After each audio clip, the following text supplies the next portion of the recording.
The more we focus on conquering our dragons, the more we reinforce the belief that we're broken, that we must fight who we are in order to be whole. But what if the dragon is a part of us too?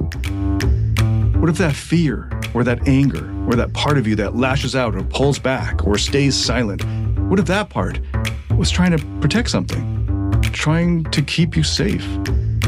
The sage doesn't slay the dragon. The sage listens to it, learns from it, and in time, tames it. Welcome to Beyond Success, the podcast for high achievers seeking deeper meaning, fulfillment, and purpose. Now, here's your host, world-renowned leadership coach and therapist, Tian, Ph.D. What if the very story that got you this far, the drive to win, to prove, to conquer, is the thing now keeping you stuck? What if the voice in your head that pushed you to grind, to hustle, to keep climbing, is the same one that's making it impossible to ever feel at peace? You've probably lived by that story your whole life, the one where you're the hero, the fighter, the one who pushes harder when others quit. And sure, it's gotten you some results. The job, the bonus, the degrees, maybe the money, or the body, or the women, or whatever symbol of success you've been chasing. But here's the part no one talks to you about. It never really feels like enough, does it? Each time you reach one peak, there's already another one waiting. Higher, harder, more expensive, less satisfying. And the climb never stops. There's no rest, no pause, just a constant whisper in the back of your mind. If I slow down, I fall behind. If I stop pushing, I disappear. So you keep going. On paper, everything might look great, but on the inside, you're exhausted. Not physically, maybe, emotionally. Worn down by the pressure to keep performing, to keep up the image, to stay in the fight. And here's the hardest part. No one around you sees it. Because you've gotten so good at holding it all together, at looking confident, at pretending you're fine. But the truth is, something's not right. There's a kind of low-grade anxiety that never goes away, a numbness under the surface, a quiet sadness you don't talk about because you don't have the words for it. You start to wonder, is this it? Is this what success is supposed to feel like? Here's the twist most people never realize. That heroic mindset, the one that helped you climb so high, is the same mindset that's keeping you from feeling fulfilled. Because it's built on the belief that you're never enough, that you have to prove yourself over and over again, just to be worthy of rest, or love, or peace. But what if there's another way? A quieter path, one that leads not just to more achievement, but to actual wholeness, not to proving yourself, but to becoming your true self. This is the path of the sage, and it might be the journey your soul has been waiting for. I'm Tian. For almost the past 2 decades, I've been helping hundreds of thousands of people from over 87 countries find fulfillment, success, and meaning in their personal and professional lives. And in this episode, I want to start with a story that we've all been taught. Some of us explicitly, most of us implicitly. It's everywhere. In our movies, in childhood books, in graduation speeches, in a lot of business podcasts. And the story goes like this. A lone figure hears a call. Often it's a challenge. Sometimes it's a crisis. He resists it at first, but eventually crosses into the unknown. He fights through obstacles, slays monsters, suffers, and grows stronger. And in the end, he emerges transformed, wiser, more powerful, carrying some kind of reward. And he returns to the world to share that reward, now elevated above who he once was. And then it starts all over again. That's the hero's journey, the monomyth, as Joseph Campbell wrote about decades ago. George Lucas used it to structure the Star Wars series and movies. It's baked into The Matrix, the Batman movies, Marvel movies, Pixar arcs, anime storylines. It's even in your average TED Talk or startup founder's origin story. But here's what most people don't realize. The hero's journey didn't just stay in mythology or film. It snuck into how we think about our lives, especially for those of us drawn to achievement. The hero must conquer, must evolve, must prove. And we buy into this early. School teaches us to win gold stars, to compete, to climb. The self-help world tells us to slay our limiting beliefs, crush our fears, dominate our mornings, hack our performance, win the day. Dating advice? Same thing. Master attraction, close the deal, be high status. In business, it's scale, expand, disrupt, dominate, overcome resistance, push past fear, be the hero in your own story. This is the water we've been swimming in for years, maybe decades. I know because for most of my life, I tried to live up to this journey of being a hero. And for a time, it works. We learn to fight through discomfort, to perform under pressure, to accomplish what others won't. And there's something undeniably energizing about that, even noble. It's the warrior. But let's slow down for a moment. What's this story really saying? If you peel it back, the hero's journey rests on a few key assumptions. First, that life is a problem to be solved, something to master, something you must wrestle into submission. Second, that you are not yet enough. Not until you've suffered, not until you've proven your worth, not until you've emerged victorious. And third, that meaning comes from what you do, what you win, what you overcome. This story says only through adversity can you become who you're meant to be, that your identity, your very self, is something to earn through hardship. Now here's the question. What happens when the dragons are gone? What happens when there's no villain anymore to defeat, no mountain to scale, no prize to chase? What happens when you've already made the money, or you've found the partner or spouse, or you hit the milestone you thought would finally make it all worth it, and yet something still feels empty? Or worse, what if at some point you begin to realize that the dragon you've been trying to conquer is actually a part of you? This is where so many achievers land without knowing how they got there. A sort of quiet crisis. Not dramatic, just this persistent, uneasy question. Why doesn't this feel better? Because here's the uncomfortable truth, one that's hard to face when you've built your whole identity around growth and grit. The hero's journey, as compelling as it is, doesn't scale well into midlife and beyond.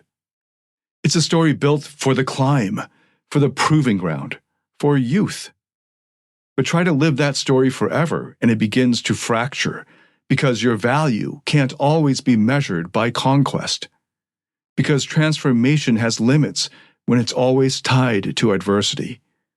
Because constantly needing to win eventually becomes exhausting and unfulfilling. So here's a question worth asking, not just as individuals, but as a culture. Is this really the path to a good life? Not a productive life, not a high-performing life, but a good one. Is endlessly overcoming really what we want? Or have we been living inside someone else's myth all along? Maybe the problem isn't that we haven't worked hard enough to complete the hero's journey. Maybe the problem is that we've never been shown another, better path. And maybe that story, while useful for a season of life, is ultimately unsustainable in the long run, and was never meant to sustain a long, fulfilling, good life. So if the hero's journey brought you to this point, which is great, it served a purpose, what comes next? For those who sense the heroic story is no longer working, maybe even doing harm now, there's another path, a quieter one, a slower one, a wiser one. I call it the sage's journey, and it doesn't begin with a call to adventure. It begins with a kind of ache. Not sharp pain necessarily, just a subtle restlessness, a sense that something's off, or a kind of emptiness, even if you can't quite name what it is. It's the moment when the striving starts to feel hollow, when the old rewards don't land the way they used to, when the next win already feels a little tired before you even get there.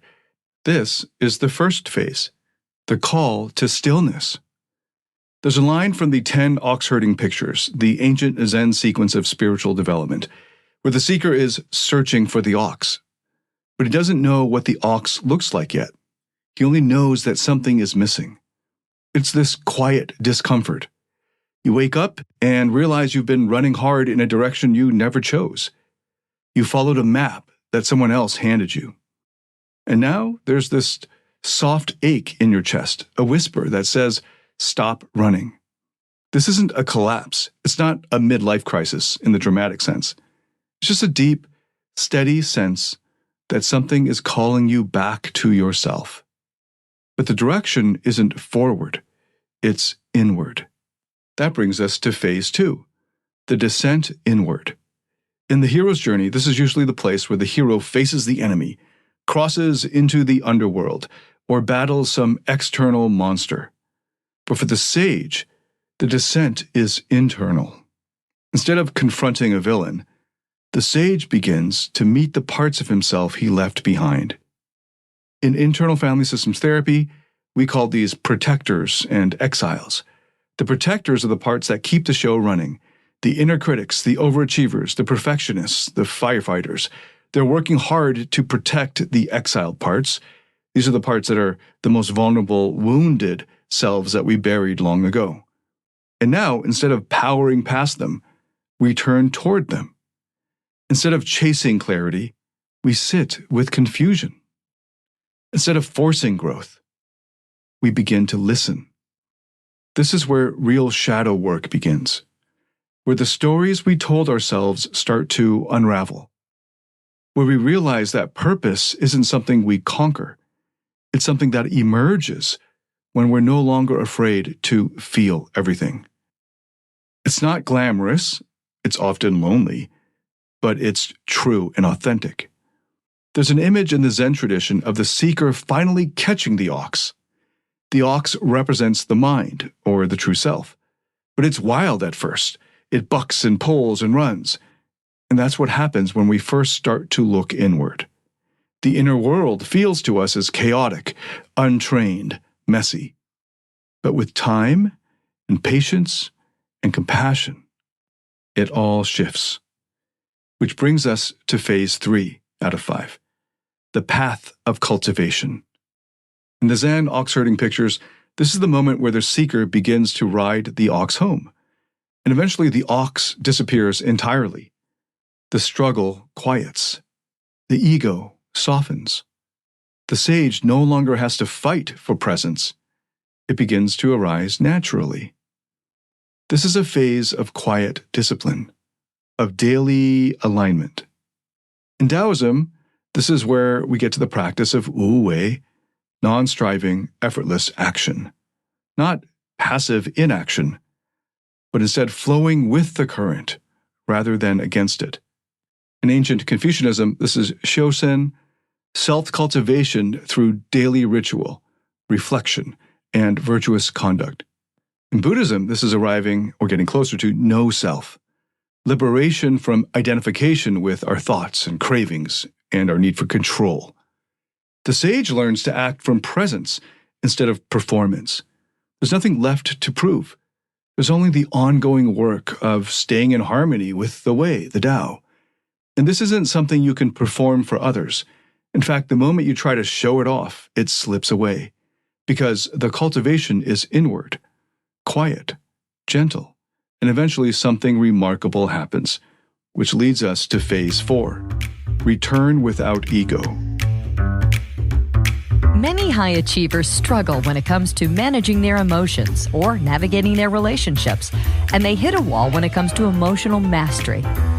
Maybe you've noticed that stress, frustration, or anger is seeping into your personal or professional life, or you feel disconnected from those you care about.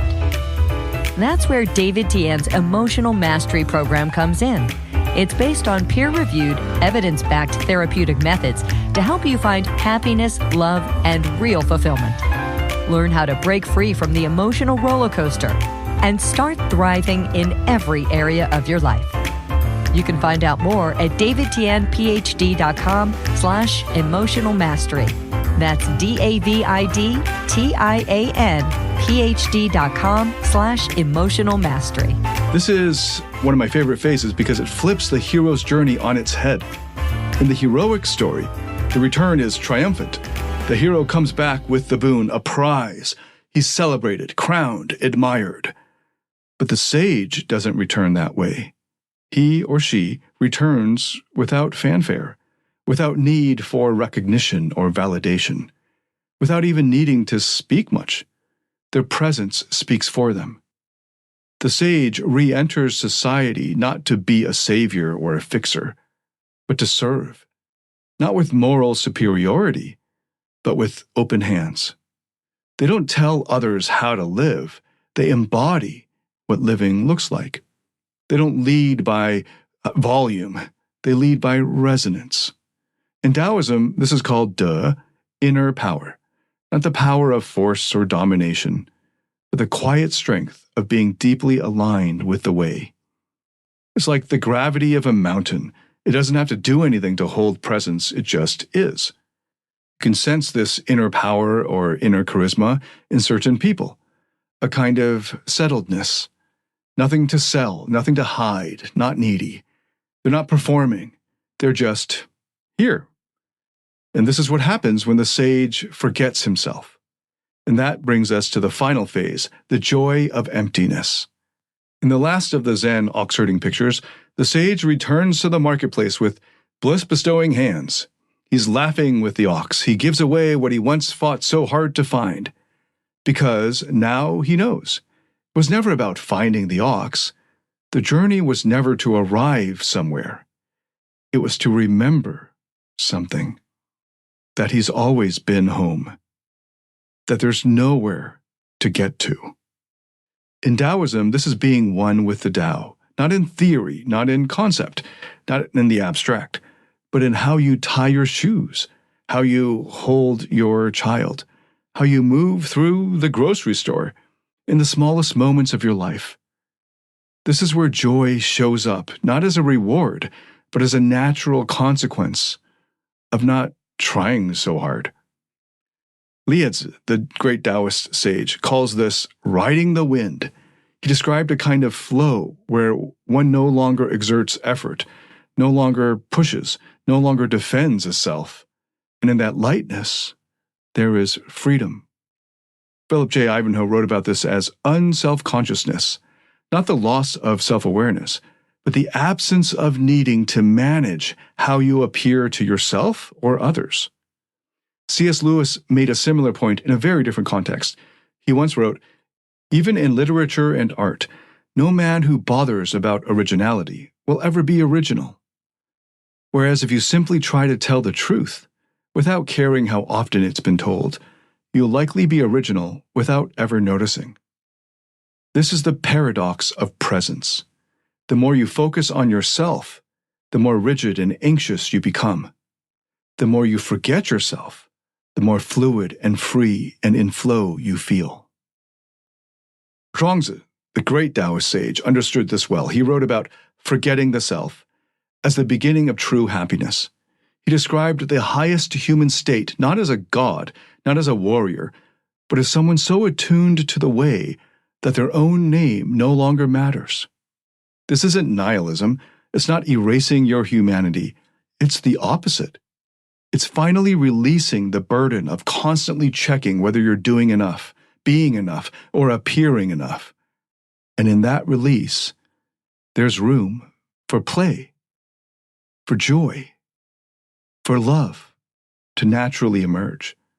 Not the kind you earn, not the kind that rises and falls with performance, the kind that flows when there's nothing left to defend. So the sage doesn't slay the dragon. He realizes the dragon is an illusion. And he lays down his sword, and he laughs. And then he walks back into town and buys some fruits and vegetables. The sage's journey isn't something you add to your to-do list. It's not something you master through sheer will.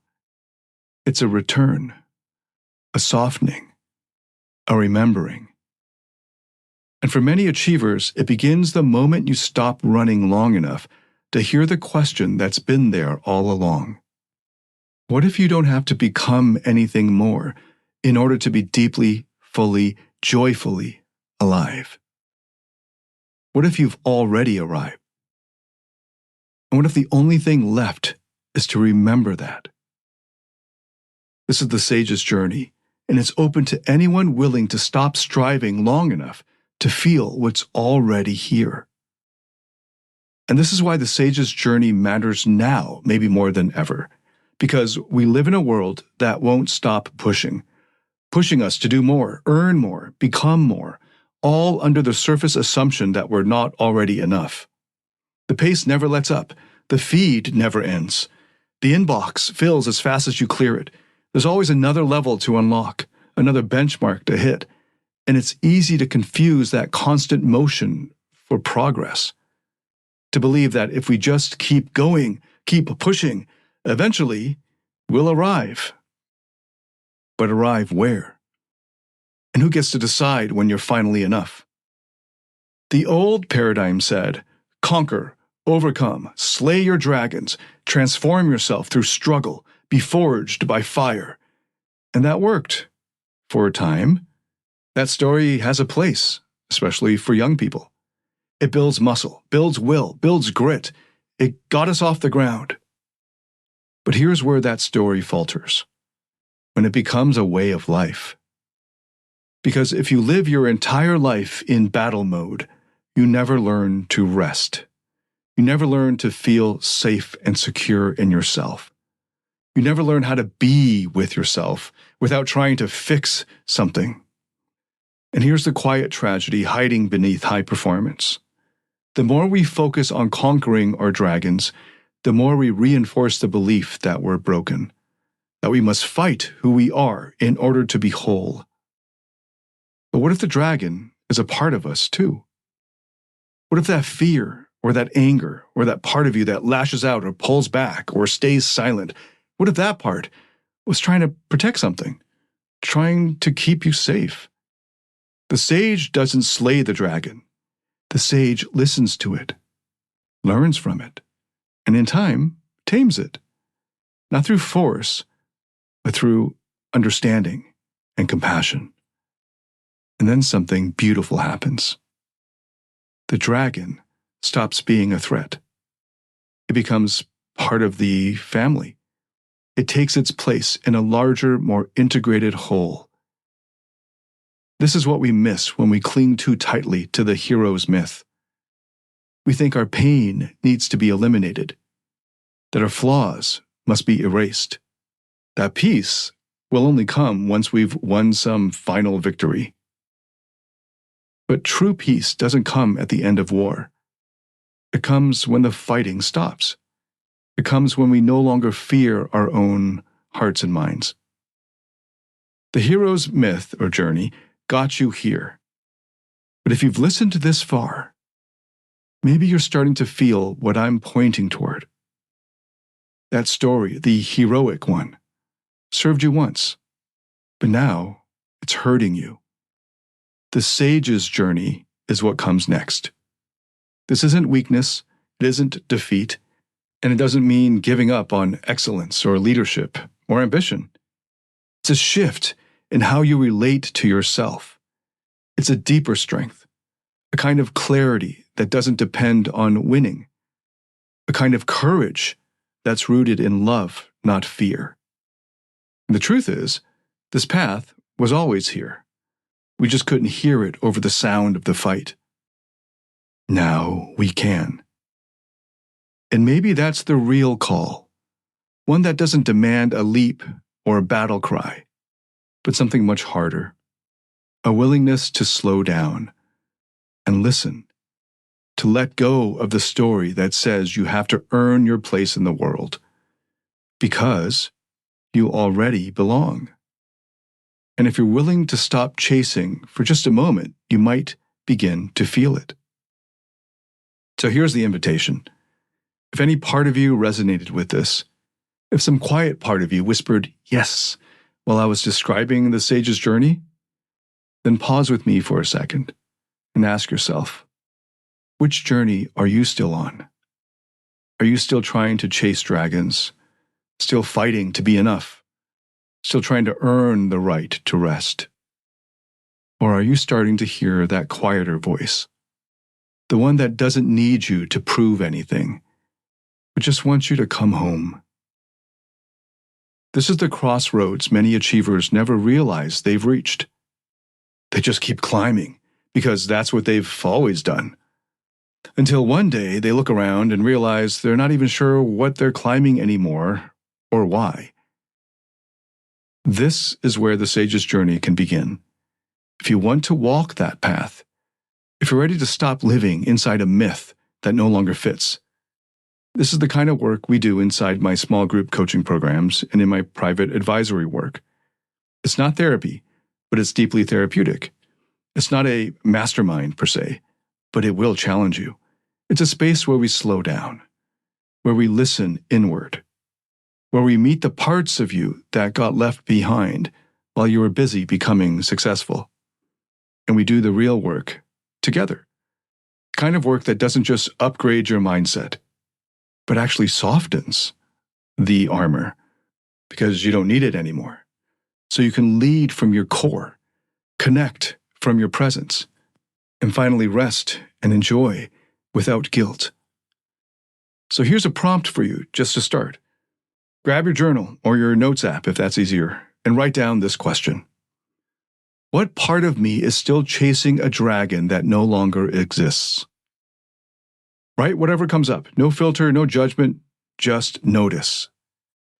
And if what comes up feels raw or confusing or even painful, that's okay.